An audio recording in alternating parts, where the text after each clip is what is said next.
Hello to our wonderful international colleagues. I can see you. The audience can't see you just yet, but I thought I'll say hi. They are there. I promise I'm not crazy at the moment and speaking to random faces. We are going to be joined by some fantastic speakers from around the world up here on the screen shortly. But before we get started, I think the joy of today has really been seeing people in person, hasn't it? Realizing I needed to get actual trousers for the day and not just the blazer and the shirt. And I also realized I had to make my hair look good at the back as well, not just in front. And then one of you, I'm not going to name you, it's fine, saw me after 2 years and said I put on weight. How's your day going? But it's brilliant, isn't it? Just to see people in person and to have a fantastic lineup of speakers. I'm a medical doctor by background, quite a young one, so I wouldn't trust everything I'm going to say part of this panel, which is why I'm surrounding myself with great people around. Now, I also promise we've not chosen camps on purpose in men versus women. We will be joined by some fantastic women in social prescribing shortly. It just so happened that there's 3 men looking at you in the panel now, but we'll be joined shortly on screen by some fantastic colleagues from around the world as well. Brilliant. Well, today and at the moment, we're going to talk about global social prescribing. And I have the great pleasure of having with me James Sanderson, who you've met, I hope, during the earlier brilliant speech. I'm not sure we can follow that up with another segment, James, but we'll try our best. James is the CEO for National Academy of Social Prescribing, and also great pleasure to introduce to you Gareth Presch, who's the CEO and founder of the World Health Innovation Summit. So here's what's going to happen. I'm hoping you bear with us without falling asleep, because I promise this is a great session to stay awake for. You're going to hear about opportunities to get involved and learn from and teach colleagues around the world. And I'm hoping we could generate a bit of a discussion at the end as well. What we're going to start with is hearing a bit about why we're crossing borders. Why is the UK trying to learn from others, not just exchange information from our end? We don't know it all, I think it's fair to say. And I'm sure I'm looking at our international colleagues and they're agreeing and nodding that we don't know it all. So I'll let them say what we don't know. We're going to look at international opportunities using a common language that Gareth is going to talk about in a second as well. And then I'm going to take you on a trip around the world so that we prepare for landing in some of those countries where you hear a bit about the narrative and the discussions that are being undertaken there. So without further ado, I'm going to start my conversation with James. James, what's the common ground there? Why global, and why have we started looking at interacting with countries from abroad? What defines us all? What are the shortcomings? Thank you, Bogdan, and it's great to be having the opportunity to talk to everybody again this afternoon about this. Firstly, Bogdan, I have to say, just to commend you on your global leadership in relation to social prescribing. You've just been an absolute inspiration, how you've brought people together from across the world, and we'll hear from some of those shortly, I know, but you've done an amazing job of really championing this cause and making it a realistic prospect of that join-up of countries from right across the world. So those of you that were here this morning for what I said will have in your head, hopefully, the reason why we need social prescribing, the challenges that we've got in relation to health and well-being in this country. But those challenges are the same around the world. Having worked in the NHS for many years, there is a real frustration when you go to different areas of the country and you're trying to roll programs out, and people say, yeah, but the people of Southampton are very different to the people of Sunderland. And, there may be regional differences, but in reality, as human beings, we all share very similar characteristics. And whilst regional differences do determine our health and well-being, actually, the solutions for our health and well-being are exactly the same, regardless of where people are in this country. And the same is true in relation to international borders as well. And if you look at some of the global health challenges, they're very, very similar. Now, in many developing countries, They don't have the advantage that we have in countries where vaccinations are prevalent, where we've got clean running water, sanitation, you know, some of the foundations of good health and well-being. So there's more work to do in some places than there are others, of course, we know that. But actually, if you look at the premise for why we've moved down the road of social prescribing over here, that is exactly the same in other countries. People are facing loneliness, people are facing social isolation, there are issues with debt, there are issues with relationships, there are issues in terms of housing, quality, there are issues in relation to the resistance to biomedicine and the limitations of that biomedical model. And there are issues right across the world of demand on statutory services, on the pressures that are there in the system. There are also issues in relation to workforce. You know, there's a global shortage of doctors. So consequently, the circumstances that moved us in England and in the UK to move towards this system of social prescribing are absolutely prevalent right across the world. And in answer to the question around why, what this gives us is a universal language. And the fantastic thing for me is that people I speak to in England and the UK around social prescribing, regardless of what that is, whether that's a faith-based organisation, whether that's a sports club, whether that's an artistic institution, whether that's the medical profession, everyone is united on this concept. It's something that really easily unites. And then you take that discussion globally, and it's absolutely fascinating to see how that same message is true, how what is happening today in Peru is the same as what's happening in Peterborough. The same challenges, the same types of organisations at a local and national level working to improve the health of their nation. And so wouldn't it be amazing if we joined up the whole world on this pursuit? And that's where the idea for the Global Social Prescribing Alliance came from. Amazing. So tell us a bit about that, James, and then I'll get to Gareth to talk a bit about that international language. But in a nutshell, tell us a bit about the Global Social Prescribing Alliance. So we recognised that there was such a movement across the country, and you're going to hear some pioneers now from your country, the world. You're going to hear from some pioneers shortly in other countries. And we recognised that bringing everybody together, the opportunity to share knowledge and experience was just vast.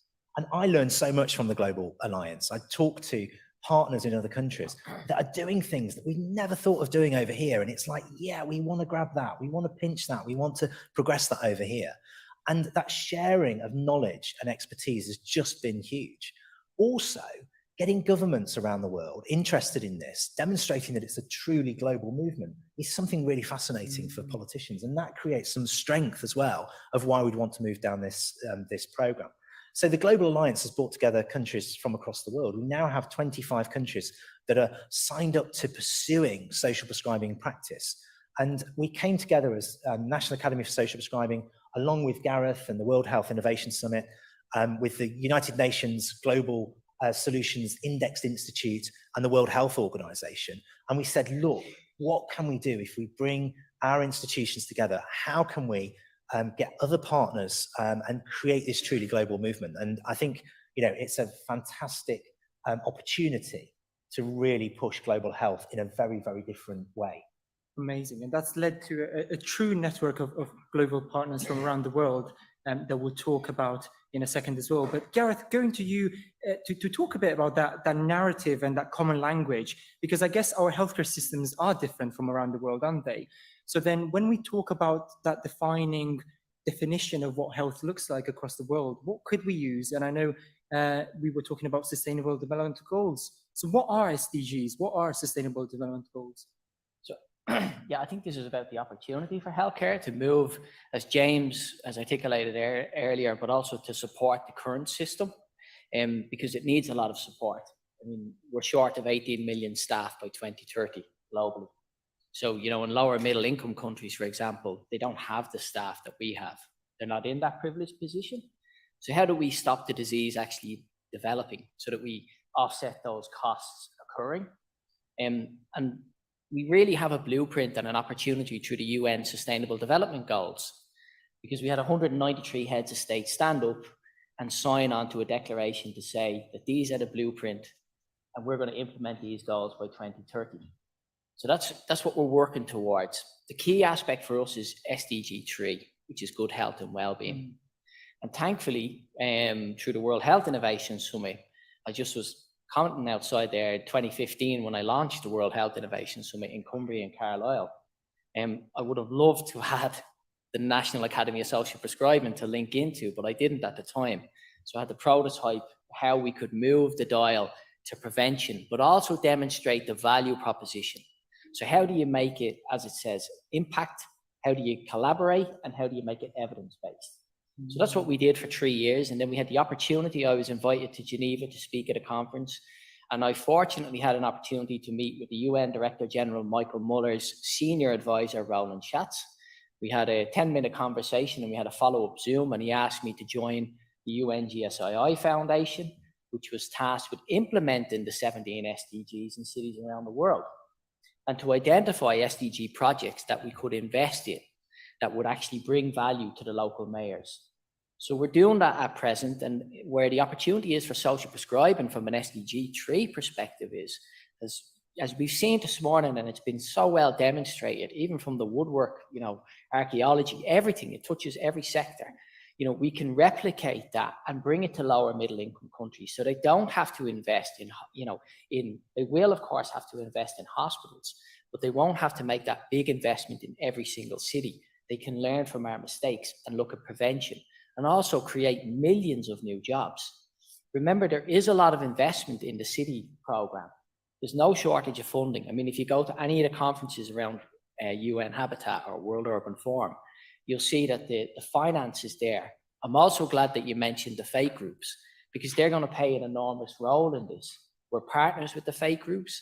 I'm a member of Pope Francis's COVID Vatican Commission, and we have an opportunity now to go across all sectors and show that there is a value in the Global Social Prescribing Alliance. And colleagues that we've had the pleasure of working with before, Sian and others, and Kate around the world, are doing the same work, but they need our support. We all have to work together. We all have to show and demonstrate that evidence that we talked about, so that we can change the policies and drive the investment into this. Because you can see just from the woodwork project, for example, how many times would those individuals have gone to their GP in a week? What would have been the cost of that? So there's huge opportunities in this space. Absolutely. Amazing, Gareth. Thank you very much for that. And I think moving the conversation a bit away from the policy angle and looking at on the ground delivery of the services, and we'll talk more about the opportunities, I think, for countries across the world. I really want you to get a bit of a taste of the global social prescribing network of partners that have been growing across the world. So what I'm now going to do is I'm going to invite on screen some of our wonderful partners from across the world. And I'm hoping you get to see them. And yes, we can see you. Give us a wave, all of you. Hello. And the audience is waving at you, although I'm not sure you can see them. You probably can see just us. So I do bear that in mind as well. Okay, well, now we're going to do one of those things where it goes, cabin crew, prepare for takeoff.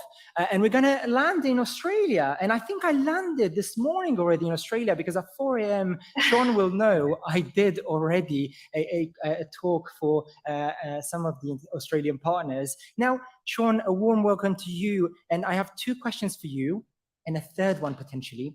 My questions to you are, what does social prescribing mean to you? And what does social prescribing bring to Australians? And the third question is to really tell us a bit about what time is it there now, because we're really curious. Well, I'll start with the last question because that's the easiest one. And hello, everyone. Really nice to be here. So it's 12:30 in the evening here. So it's we've just turned over midnight. And look, that's the nature of our social prescribing global community. We were having a smile as we were talking, is that we're so committed to the movement and the cause and to the collaboration that we're very happy to pitch up at any time of day or night, just like yourself, Bogdan, sort of pitching up first thing this morning at 4:30 a.m. I think it was in Australia for you. So good day, everyone. So I'm an Anglo-Australian standing here 10,500 miles away from you all, and really delighted to be presenting on the subject and the global reach of social prescribing. And before I start, I'm based at the University of Melbourne, but obviously dialing in tonight from home. I'd like to acknowledge the traditional owners of the land from which I'm presenting my evening, and that's the Boomerang people and their elders past, present and emerging. So my background is a UK trained pharmacist. I'm also a public health researcher. And to answer your first question, Bogdan, what social prescribing means to me is a very tangible way of realising the vision of the World Health Organization, definition from 1948, believe it or not, that health should be a state of emotional and physical well-being, not just the absence of illness. So I think for me, studying public health and understanding that underpinning Health for All, set out in 2000, is just terrific to see community and primary health really bringing to life the Alma Ata and the Astana declarations. And I think moreover, just as you've been talking about with Gareth, we're very well aware of how all this connects up so that each of us can contribute and deliver towards the Sustainable Development Goals. So there's something tangible that we can all do. And on the subject of health systems, so I think that's what's really interesting for us working as a group together. Delia and I had a chat the other day about the US and Australian healthcare systems, and also we've got a common denominator in the UK health system. So there are many similarities between the health system here in Australia and the one in the UK, but there are also a number of differences. And I think to your point, James, in terms of what's the transferability of social prescribing, this is what starts to make this really interesting globally. So the Australian health system is operated by both Commonwealth as well as state and territory jurisdictions. And in addition, we have a public and private health system here, so it's a little bit different to the UK. But similar to the UK, a general practitioner is the usual first point of contact, and then we have an onward referral system to other levels of care. And just to give you all a bit of a background about where the journey started for us, and the genesis was the UK, but it was the Consumer Health Forum here, together with the Royal Australian College of General Practitioners and Macquarie University, who highlighted the opportunity for social prescribing at a roundtable in 2019. And it was this and other collaborations, such as with Nala Health, IPC Health, Neighbourhood Houses, that have stimulated the activity here today, and a very strong collaboration across health, academia, social care and not-for-profit sectors. So, whilst there's no centrally coordinated social prescribing body here in Australia, there is a very strong national coalition. And for example, a community of practice set up through the Australian Disease Management Association in early 2020 is now well over 1,000 people nationally. And for all of us, as we've gone through the challenges of COVID, both globally and locally, this community has formed a highly collaborative central hub, and it's kept the connectors connected and very motivated in terms of sort of that, I guess, togetherness as we've all worked through the pandemic together and supported each other. There's a strong interest here to move to a national model, and a growing impetus has been fueled by the recommendations for social prescribing, to James's point about sort of government and policy. So we've had recent Royal Commissions into mental health and aged care, as well as Commonwealth and state policy recommendations through the Primary Care Task Force 10-year plan and a recently released National Preventive Health Strategy. So many of you may know that Australia is also going through sort of long-term health reform, maybe a year or two sort of later than the UK, but nevertheless the same type of approach and the same type of reach in terms of breadth and scope. So what I would like to say on this public stage is what we have seen and felt through the social prescribing movement globally is a vibrant and generous sense of community. Without embarrassing the people on the stage, I'd like to acknowledge the wonderful and unfailing support we receive from James, Bogdan, Michael, and those at Bev, Marie and Gareth, and the support and collaboration we have with our international partners, and that's Canada, Singapore, USA, the Netherlands, Ireland, Finland, Portugal, Sweden, Japan, and a number more. And I'd like to close by giving you a very tangible example of how this collaboration works in action. So a year ago, Australia launched the Social Prescribing Student Collective.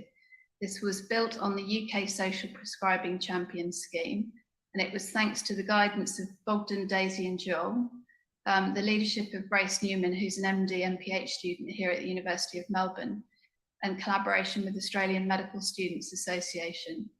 Well, this group now reaches across 19 medical schools in Australia. Wow. And it's been a terrific effort in less than a year, and a significant step in building that capability of future health workforce that Gareth talked about, in a focus to reinforce the WHO vision. So Bogdan, thanks again for having us involved today. Very happy to dial in whatever hour, and for enabling you, James, Gareth, and the rest of the team, this enriching and exciting global community. Wonderful. Thank you ever so much, Sean. And I think that's a superb example of how we operate. 11 a.m., 12 a.m., 5 a.m. I think people will tune in, and everybody knows we do this out of passion and because we love working with one another. And that's what social prescribing is really about. It's always been a reflection of its people. And I think that's how it started in the UK, and that's how it's going to go across the world. So I thank you wholeheartedly, and thank you all, especially as well. But we're now going to take a short trip to Canada, and we're going to hear from Dr. Kate Mulligan. And I know some of you may know Kate already because she's been involved for a number of years. Welcome, Kate. Tell us what social prescribing means to you and to Canadians. And I guess the second bit, what does social prescribing really bring to Canada? Thanks, Bogdan. And I will share that it's 9 o'clock in the morning here in Canada, and I've just seen my 3 young daughters off to school. And I'm always very happy to spend time, any time of day or night, with this wonderful group of people. There is a real sense of belonging in this international social prescribing community, and I think it speaks to the passion and drive that brings all of us and all of you in the room and all of you listening online here today. So I'll say hello from Canada, and bonjour and anin. And I'm speaking from the city of Toronto, which is the traditional territory of the Haudenosaunee, Anishinaabe, and Huron-Wendat people. And today, of course, it's home to many Indigenous people from across Turtle Island, North America, and the world. And so here in Canada, social prescribing is not yet occurring at the broad systems level, but it's cropping up all over the country based on the enthusiasm and will of local people. So we're a very large and very diverse country. We have people from all over the world. Most of us live in big cities, but we also have many rural and remote communities all across the large territory that we cover. And each Canadian province and territory has its own distinct people, its own distinct geography, and its own health system. So the health systems are run at the provincial level, not at the national or federal level. So sometimes that can make it pretty difficult to do something that's truly nationwide. But as I mentioned, it is happening all across the country as we are sharing information one-to-one and in larger groups and in larger networks and associations to start figuring out and supporting each other to find out what works in our local context, what is the same and what might be different across communities or provinces. And social prescribing here in Canada has long had a particular focus on health equity and on the leadership of those local communities. So most social prescribing to date has been led not by healthcare system, but by community organizations. So pan-Canadian community organizations such as the Canadian Red Cross and the United Way Centraide Canada, or by primary care teams of interprofessional workers that might be called family health teams or community health centers that have been leading the way. And in fact, I'm very proud to say, we're the first winners of the International Social Prescribing Network's award for the best international social prescribing scheme back in 2019. And sneak peek, there is another winner of the best international social prescribing scheme on our call today as well. We do have some hospital-led social prescribing that has started to emerge here in Canada as well, but it's tended to focus more on the material determinants of health, so meeting people's needs with respect to food or housing or income and those kinds of things. And we do have many projects that might have different names, but are quite similar to the work of social prescribing that we're starting to bring into the fold. So this might include Indigenous-led healthcare or Afrocentric healthcare that are centering culture as medicine and really working to recognize the impacts of colonialism and racism as drivers of health inequalities.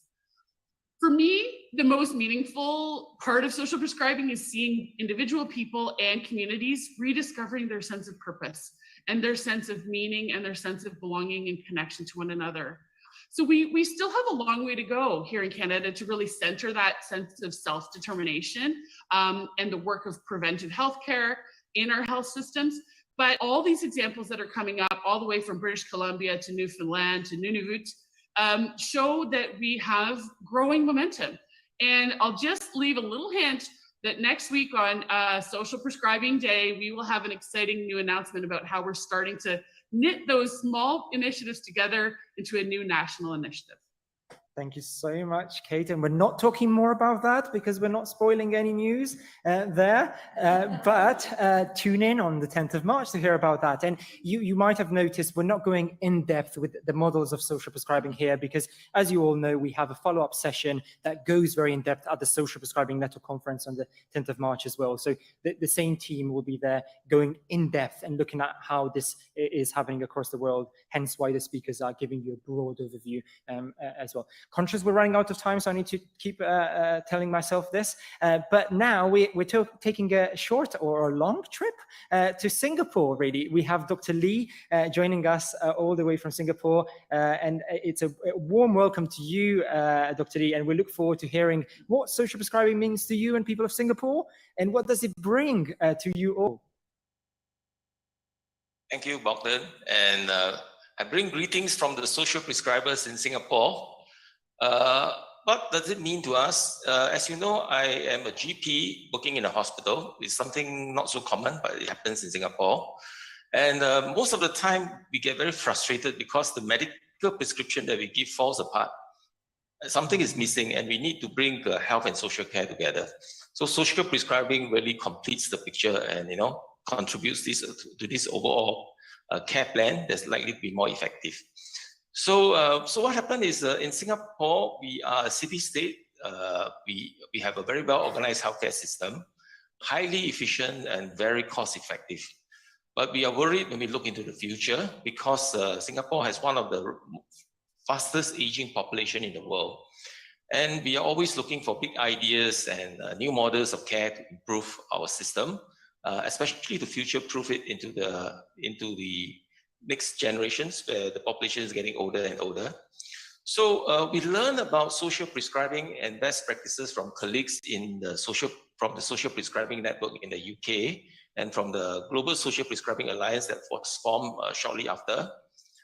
So we thought this is probably something we should really go into. So we formed a project team, and we decided to come to UK in 2019, which I think we met many of the pioneers in this area. We visited a lot of the social prescribing pilots, and we also attended the second International Social Prescribing Network Conference. And we heard from the early adopters of social prescribing from many countries, and we are really inspired. So what we found was everyone was so nice and collegiate and so willing to share their experiences. So I think we really see the potential of social prescribing as a model of care that can really improve the healthcare system. In particular, I think it is a very sensible and well thought through framework that can shift the focus of care from the hospital-centric model back to the community where it should belong. And it allows us to expand the focus beyond healthcare and adopt a more expansive definition of health that includes the social determinants.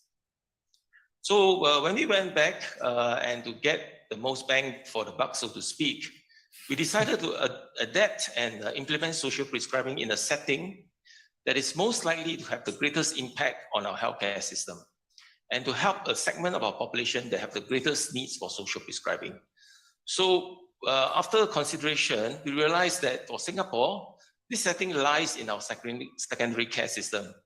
So we have a system of what is called community hospitals that provide care that is focused on rehabilitation and care continuity of our patients when they return to the community. So this we feel is a very right area for social prescribing. This segment of our population likely to benefit the most because they need a longer runway to recover, which is why they cannot go home straight away and need to spend time with us in the community hospital. And they usually have less optimal social determinants of health. and they tend to be patients with complex health and social care needs. So then our strategy was really to build social prescribing into the medical prescribing plan. So while they are recovering in our hospital, so following the principles of implementation science, we have to define the components. So we said, okay, we should screen the social determinants of health, develop a social prescribing plan as part of the overall clinical plan, and engage the patients in social activities while they are staying in our hospital.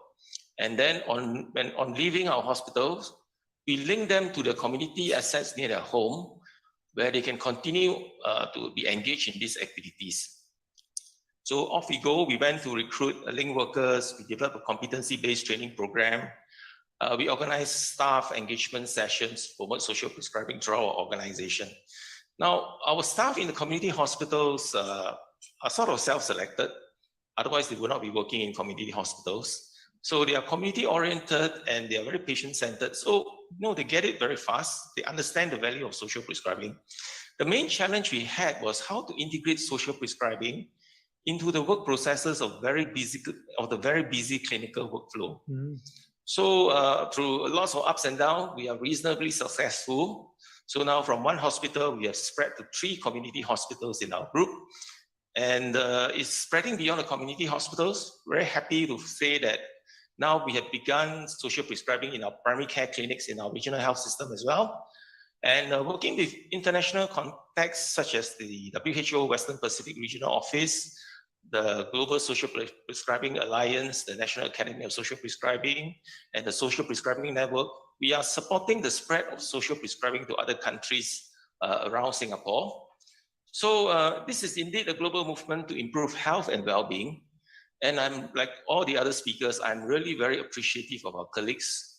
So we are all working together across borders, in a spirit of promoting mutual understanding and making our world a better place where people can live in peace and experience good health and well-being. I think this is something that's really, really basic that every human being should be entitled to.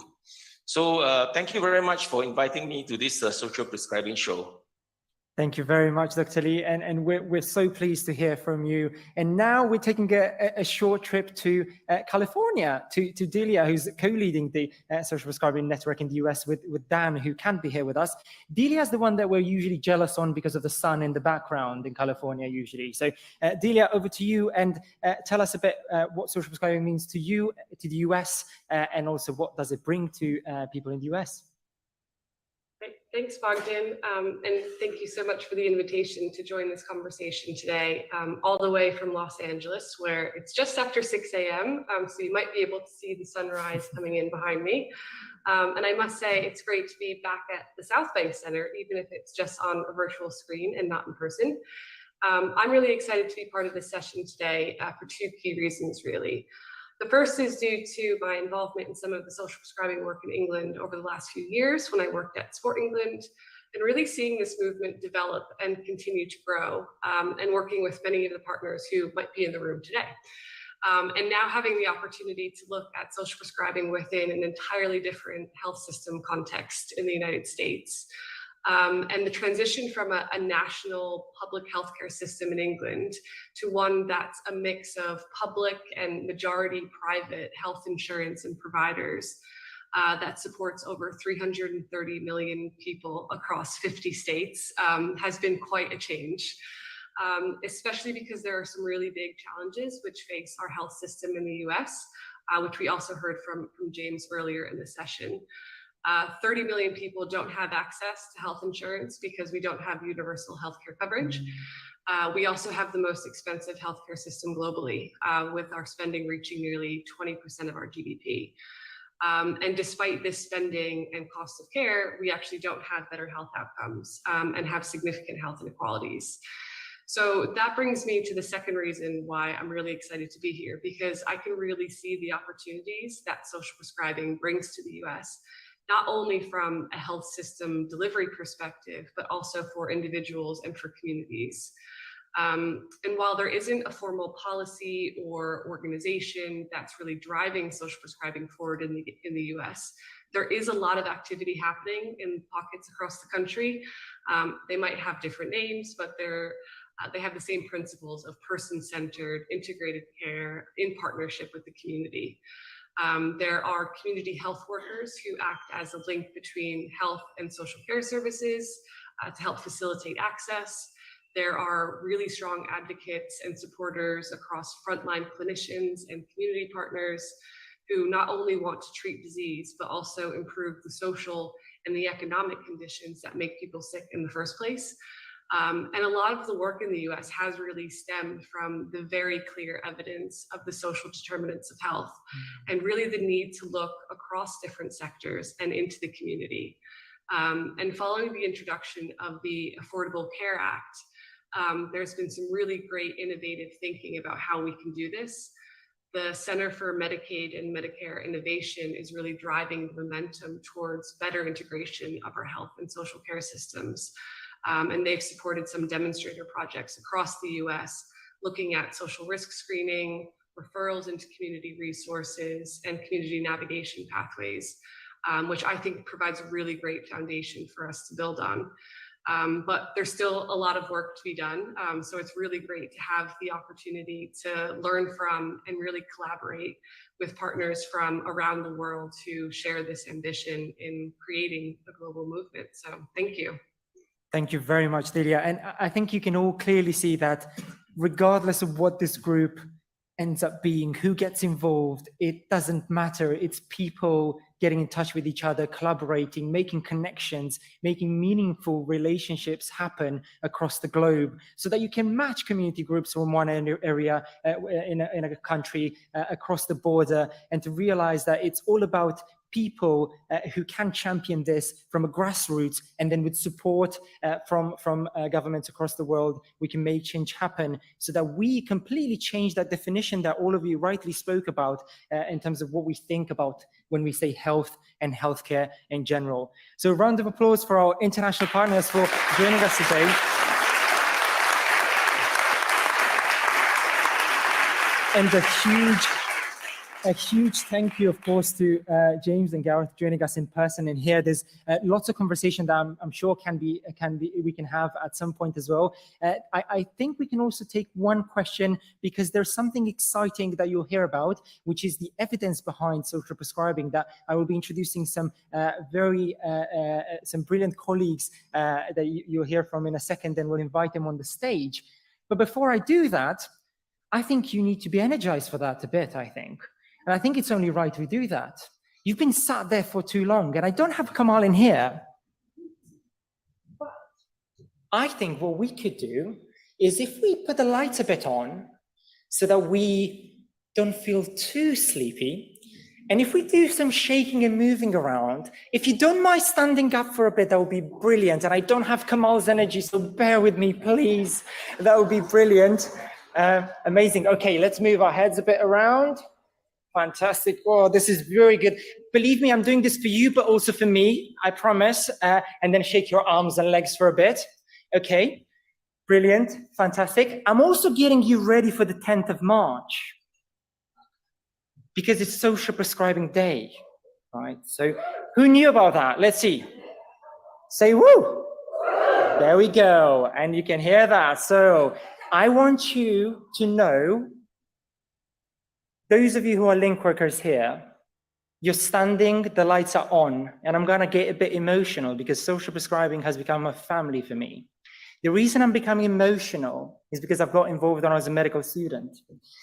And what I'm about to say as I look you in the eyes is that, and this is coming from my heart, if it wasn't for social prescribing, I would quit medicine and never look back. I'm gonna say that again. If it wasn't for you, for the link workers, for the social prescribing, I would quit medicine and never look back. Because in 3 months of working in the A&E department last year during COVID pandemic as a doctor, I spent 45 nights out of 3 months feeling burnt out. Not because I can't mount on that work, but because I'm disappointed. Disappointed I cannot provide what the individual in front of me needs. Disappointed, I'm patching them up and I'm plastering them up. And I'm bringing them in through a one-in, one-out door. And I'm spending 10 minutes to see them and give them another bloody drug that won't do anything for them. Disappointed, I don't get the chance to look them in the eye, smile, cry, be sad, or whatever's happening because I have to complete the admin behind. Because I don't have time to connect with them on what truly matters to them.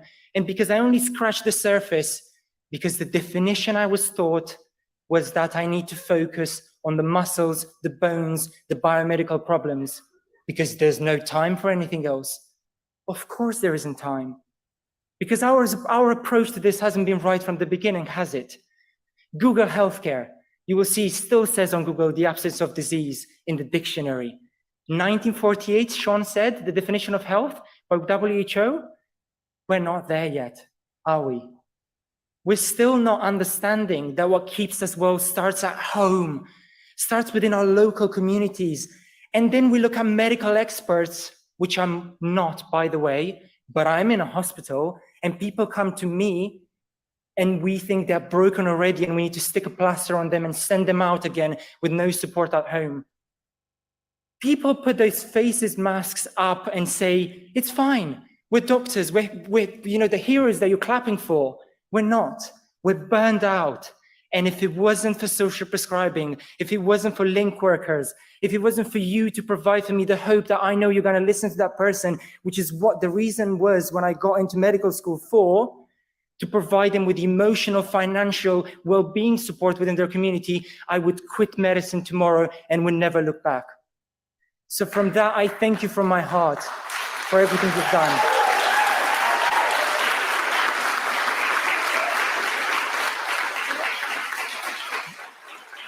And that's a true thank you for the family that social prescribing has become for me over the years, that all of you have become for me. And it's again a coming together of people from all walks of life to change the definition of health for once and for all, to make social prescribing as exciting as bloody stitching for the future of generation of tomorrow. Let's do that together. And with that in mind, I will introduce some fantastic colleagues who are going to talk to you about the evidence, and we're going to clear the stage because they have an announcement to make. And we'll see you on Social Prescribing Day, aren't we? Fantastic. Can we get a happy Social Prescribing Day for the 10th? 3, 2, 1. Happy Social Prescribing Day. Fantastic. That was a good rehearsal. I'm sure Kamal will do more later, but that's fine. Okay, brilliant. Thank you so much, all of you. And I would like to invite on the stage now Dr. Polley from the Social Prescribing Network, Dr. Anne Hunt, and Dr. Helen Chatterjee, who've all been, of course, fantastic mentors of myself, but many of the people in the room who will share some exciting evidence announcements for you. And I did say we didn't set ourselves in camps, but we kind of did, didn't we? It kind of is men versus women, but I will leave the floor to them. Thank you so much for being here, all of you.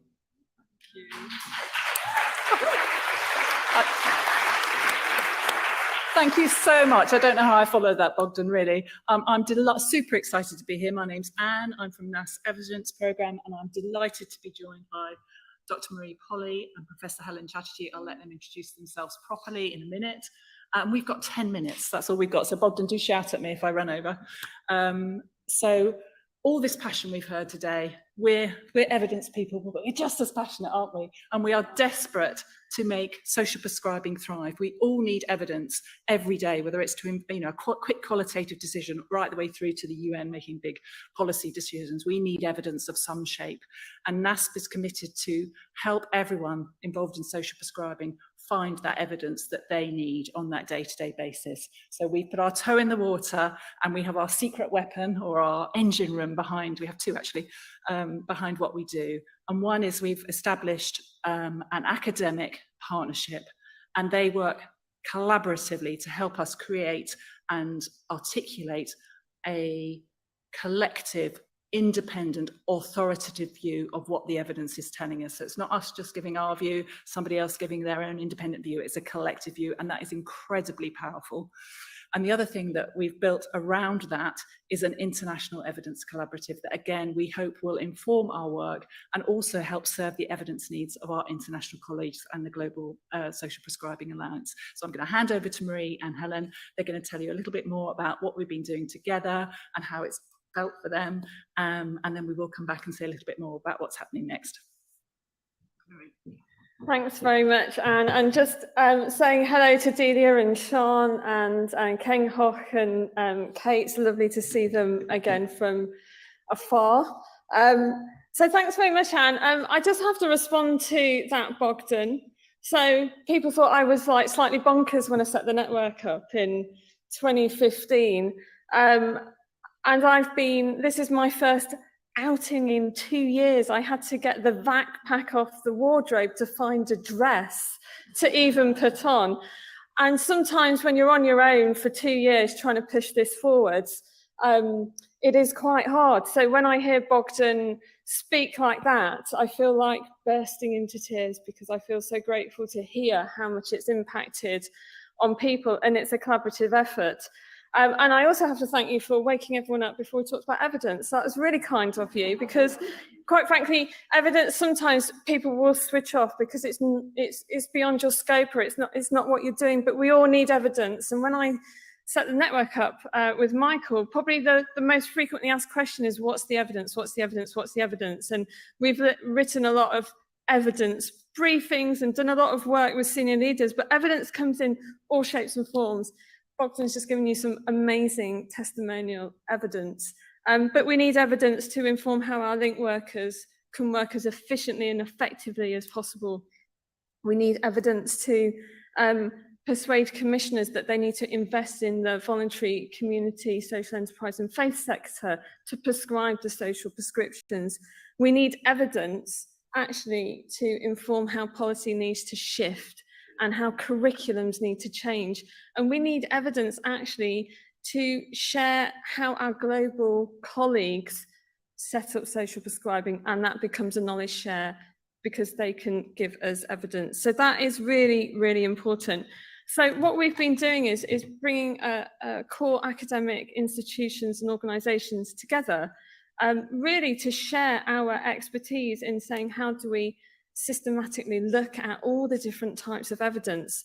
And for me, it's really important that we hear about evidence that's some of the reports and evaluations from all the different organisations, because we have to make sure everybody's voice is heard, and we have to understand the full and true impact of social prescribing, not just how many GP appointments it saves, and not just how it changes mental health, but actually how it changes all aspects of our life and how that implicates on our well-being. So we have set up a deliberate collaboration, because actually the research sector is as competitive as it is to get funding in the voluntary sector.